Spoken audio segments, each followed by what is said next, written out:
G'day, I'm Mark from Self Sufficient Me, and in this video I'm going to show you how to grow all of this turmeric, all this here, in just 3 square feet of garden bed.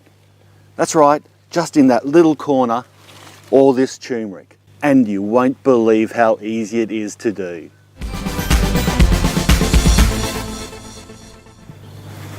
This is the rhizome or root of the turmeric plant. Technically it's part of the ginger family. It's one of the most famous foods in the world, particularly due to its versatility in cooking. It's used in a whole range of foods, but also its medicinal qualities. Scientific tests have shown turmeric to stimulate cancer-fighting genes in human cells, and the best way to eat it is fresh or powdered in food, such as a curry, rather than in a tablet supplement. But health qualities aside, I just love it because it adds flavour to home cooking and it tastes great. So fresh turmeric is best, eh? Well, let's get into my 5 top tips on how to grow a ton of it.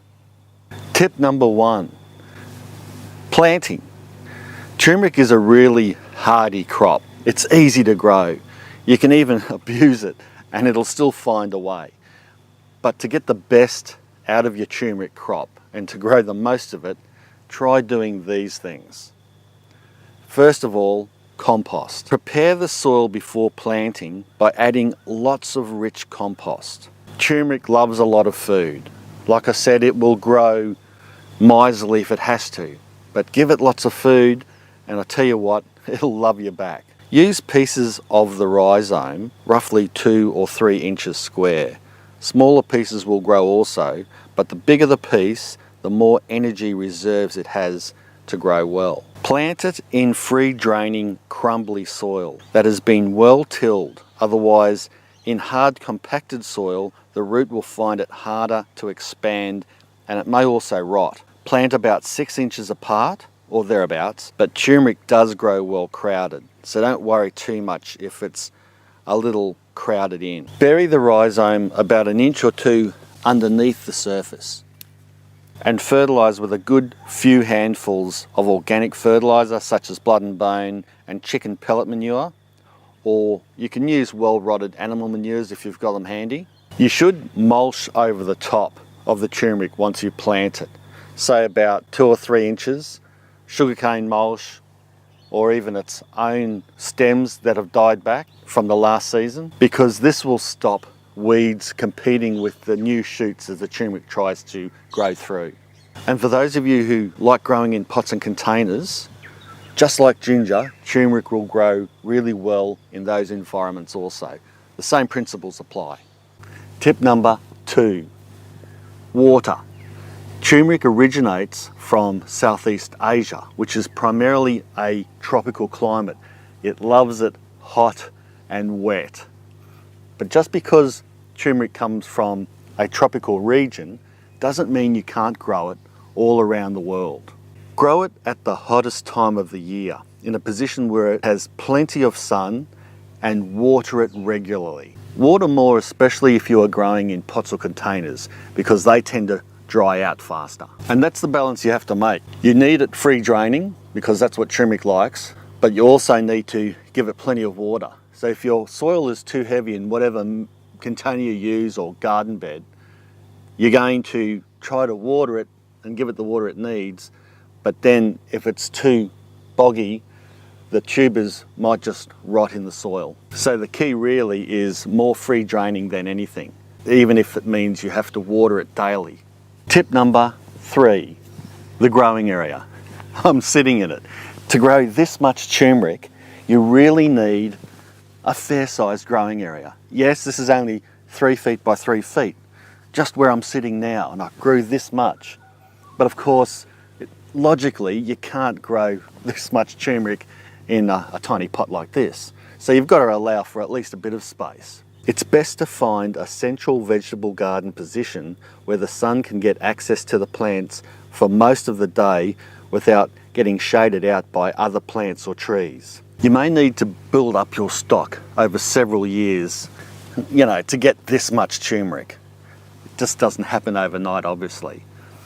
All this started from just one plant in a small pot that I got from our local nursery 3.5 years ago. So it's possible.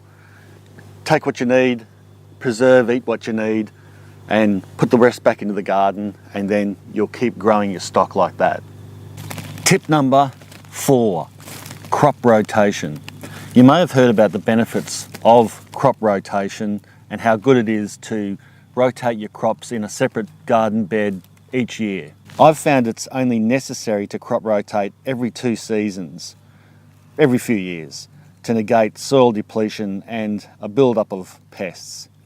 So if you start off growing well and you find your plants are not doing so well, root rot, worms, borers, slow growth, etc., consider moving to another bed and give it a fresh start. That should do the trick. Tip number 5, harvesting. Let the plant die back fully, because this is the time when the plant is dying back that it transfers all the energy into the rhizome, and that prepares it for the dormant stage to come. Then when you harvest the roots, it will be better tasting because it's more mature, and it'll also store better on the shelf. Use these old stems back into the garden as mulch because it rejuvenates the soil, it protects the soil, it also limits weed growth throughout the season. Try to harvest the turmeric before the new season starts in spring, otherwise it will start shooting and you'll have turmeric growing over the top of turmeric. Carefully dig up the turmeric rhizome with a garden fork. It'll come out in clumps, and with just a little bit of pulling and shaking, it'll come apart quite easily. You'll notice 2 distinct parts of the rhizome. The often central mouse-shaped part with side roots coming off it, and also the finger parts. I don't use the mouse-shaped parts for eating. I'd rather keep them for replanting. You can eat them if you want, but personally, I think they're not as rich and tasty as the fingers are. Turmeric will store okay on the shelf or in the crisper to use fresh for several weeks, but you can preserve it by freezing, pickling, or making your own powdered spice. You can also store it in a bag or a tub or even just a box with a little bit of soil or mulch over the top so that you can keep it for when you're ready to plant it out for the new coming season. And that's it. Those are my 5 top tips on how to grow a ton of turmeric. If you liked the video, give me a big fat turmeric thumbs up, and also share it like crazy all over the internet. Don't forget to subscribe, and the website selfsufficientme.com. Thanks a lot for watching. Bye for now.